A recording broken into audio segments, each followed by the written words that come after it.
just over to you with Barry Mcguigan. Obviously a busy week, busy weekend. Yeah. Yeah. Not that ugly brat again, you're thinking. In terms of your reflection on the weekend, you've kind of gone back, looked at the fights, everything else. Well, in fact, I looked at the fights, but I only saw. I'm pretty annoyed that Channel 5 only showed 3 rounds of Chantel's fight. It was the knockdown. At least they showed the knockdown in the 7th, and I know Jessica Gonzalez was awkward and difficult, but I thought Chantel handled her great, beat her, dominated her, dropped her, so she couldn't have done a better job. I'm very pleased with her. Watched Billam Smith's fight against Dupree. I thought that Dupree genuinely seemed like he broke his nose. That's the story. Yeah. So, but Chris would have got him out of there a round or 2 later anyway. I'm happy with him, and Lee McGregor was sensational. Yeah. Really sensational. He showed he could box. He showed he could fight. He could fight at distance. He could move. And then he just decided, hey, I'm going to get this guy out of there. Yeah. And to have that sort of, have that in your locker is fantastic. Being able to just walk somebody down that's 4 inches shorter than you and more muscular and stronger. But the thing is, you look at Lee McGregor and you think, actually, he's quite skinny, he'll be feeble, he's just strong as a horse, and he loves to fight at close range. I just thought the finish was great. He really made a statement. When you think about it, 11 months as a professional fighter, having his 5th professional fight, and he knocks the guy out in 1 minute 30 seconds with the 12th round. If that's not a statement, I don't know what is. So I'm very pleased with him. He can sort of trot into Christmas now, having won the IBF youth title and the Commonwealth title in 5 fights. So it's a pretty mammoth achievement for him, and he's really going places. He's 21 years old, so he's got a very bright future ahead of him. European title's vacant. We know Cash Farouk, and we get on well with Ian Wilson, his manager. So there's lots of big fights out for him. But so we're the sky's the limit with him. He's a young kid, and he's a massive potential. Yeah. So very excited about that. Gutted for Martin Bacoli. The shoulder went out at the end of the 8th round, and should Billy have pulled him out? I don't know. I haven't actually. There's one fight I didn't see back. I believe it was a draw though, up until the shoulder went. Is that right? I don't think. I thought he was down.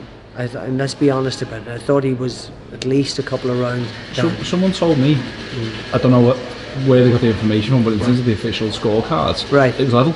So I don't know whether that's true. I don't know that, and therefore I can't comment on it. But I will comment on it, but I don't know that it's true. And I didn't think it was all square. I thought he was at least a couple of rounds down. Michael Hunter fought magnificently, and I didn't think he would be able to take Martin's power, but Martin was slow out of the blocks and too hittable, not mobile enough. His feet were slow, and he just looked tired after 4 rounds. He looked really like he had emptied the tank, so he didn't have that extra explosiveness in him, which always worried me from watching him sparring in the past. Having said that, I did think that he would get rid of Michael Hunter. He didn't, and hats off to Hunter, who fought really smart and is a very, very good fighter. Okay, and in terms of obviously what we're here today for, in terms of World Boxing Super Series, obviously season 2 is underway.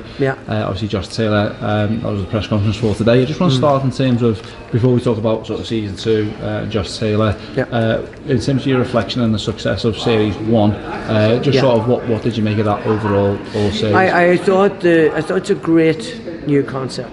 It's a great idea. How long it will last for remains to be seen, but while it's here, it's very, very exciting. They've done a great job. I love the way it's filmed. I love the fights. The cruiserweight probably was the most successful and most universal in that all 4 champions were involved. great fighters, great fights, and I thought it was absolutely magnificent. The super middleweights were great as well. From our point of view, obviously we're gutted that George didn't win it, but Callum Smith was magnificent, really magnificent. He's tactically brilliant. Used his range and distance, and we always thought, Shane, my son, is obviously, this, Chris, but he was training George, and the plan was to take it into the second half, where we hoped that Smith's power would diminish. It was sort of even Stevens going into. I had George actually a round down, but we didn't sort of. We weren't going to be surprised by that, but we thought that that's where he'd begin to take over. But he was nailed. And when you get hit by Callum Smith, it's very difficult to undo the damage. And he nailed with a great left hook, which he probably could have recovered from, but the body shot was devastating.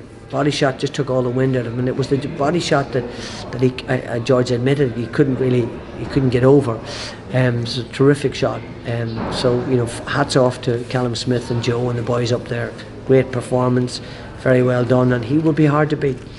What's next for George? Obviously, I know he's been busy throughout his career. He hasn't had many breaks at all. He's consistently been fighting. And it's not consistently been fighting, it's consistently been fighting tough opponents. Really good fights, What is next for him? And I think, as a sort of, boxing fans look at it, I think it's kind of, that question of how many times can you go back to the well in terms of, fighting these tough fights. Right. Is he...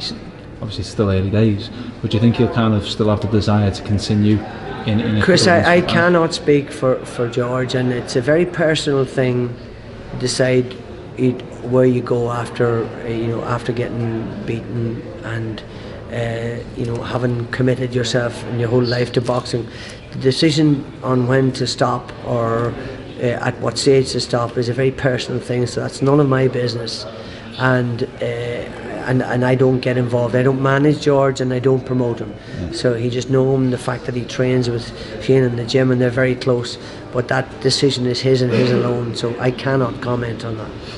And in terms of obviously Callum Smith, obviously just on tremendous win, tremendous opponents.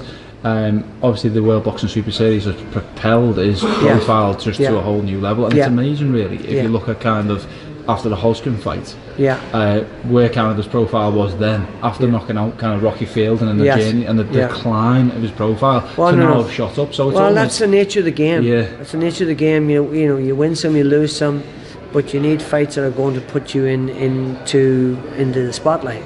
He had that against George, and now obviously he can thrive on that.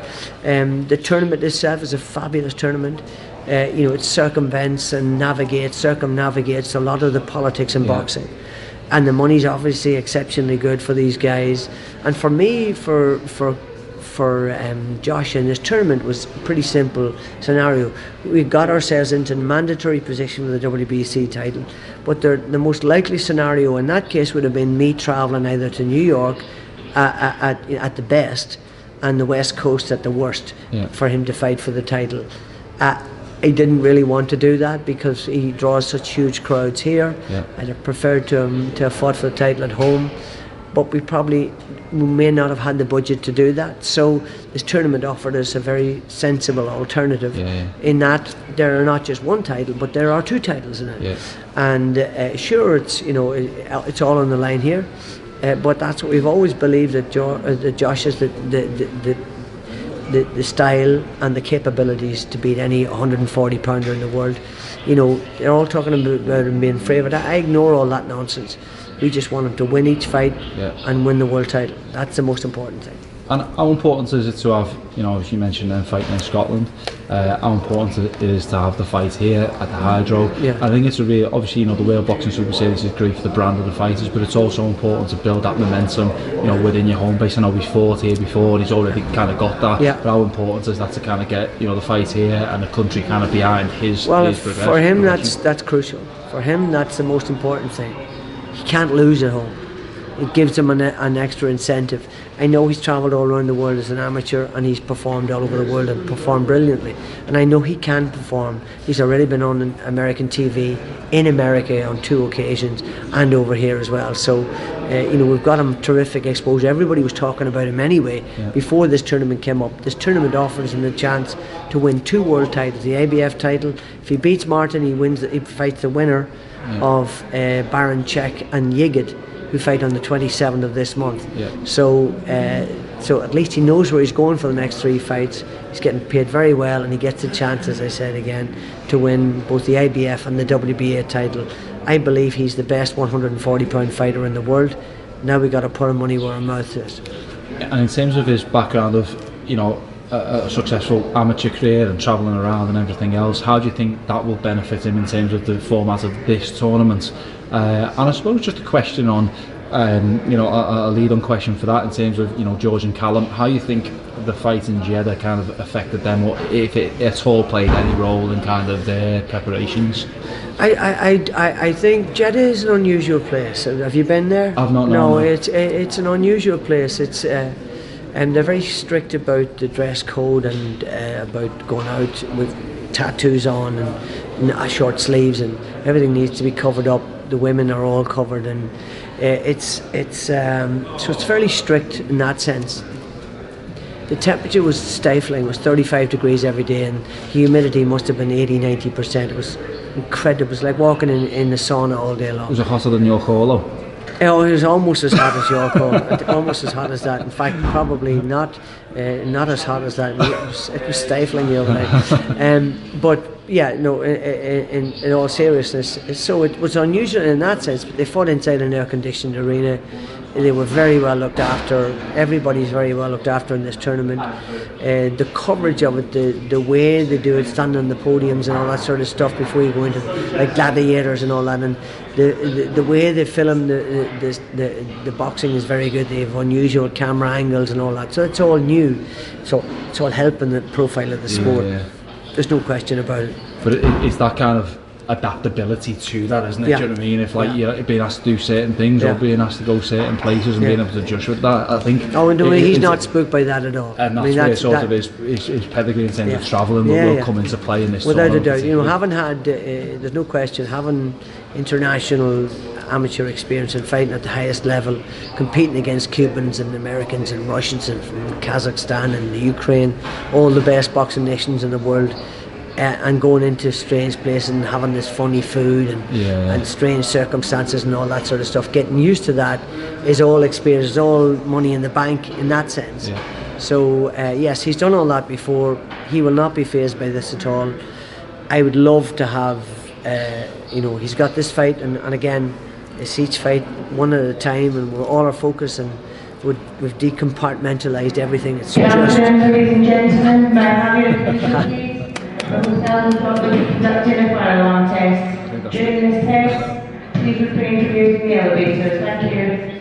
So just to pick up on that point again, it's Craig Stevens laughing across the hallway at us. Anyway, no. So the experience of traveling all around the world is fine, and he will have got used to that. They just don't want. They've heard enough of me. That's enough. All right. Attention, please. Attention, please. Due to an incident, it is necessary to evacuate the building. Please leave by the nearest exit. Barry, I can't help but think you've done this on purpose to me, just to call this interview off. I'll tell you what, we'll wanted to finish off the interview. It was more just about obviously leveraging on the back of sort of the profile that is potentially gained off the back of this tournament. And it was a question around the Usyk fight with Tony Bellew. Now Usyk's profile has just almost gone through the roof since winning this fight, I think 12 months ago. Would the general casual fan know Usyk was? Probably not. But now it's gone through the roof. He's got a pay-per-view fight with Tony Bellew. I just wanted to get your thoughts on that fight, how you see that panning out, and what sort of Tony Bellew's chances are in that fight, really. In fairness, I underestimated Tony. He is definitely a very effective fighter. Seriously big puncher. I think at light heavyweight he just took his strength away. He took his power away and his resistance away. He was never as effective, but as a cruiserweight, even though he doesn't look like body beautiful, he punches like a motherfucker. He can really bang, and he's got a great chance against anybody, including Usyk.